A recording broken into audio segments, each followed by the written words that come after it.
Spine surgeon. Balakrishna గారు వీరు ఒక ఆవు వీరి ఛాతీ పైన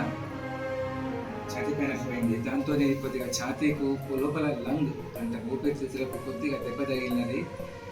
కానీ ఇప్పుడు స్కాన్స్ ఇంతకుముందు హాస్పిటల్లో చేసినారు, మళ్ళీ ఈరోజు కూడా నేను స్కాన్ రిపీట్ చేసినాను. మీ అందరికీ మంచి శుభవార్త ఏంటంటే ఈ ఎముకలకి దెబ్బ గట్టిగా ఏం తగలేదు వారికి. కొంచెం లంగ్ల ఇంజరీ ఉన్నది, ఇది కూడా సెటిల్ అయిపోతుంది. తప్పకుండా ఇంత మంచి కార్యక్రమం మీరు దీన్ని సాగించవచ్చు.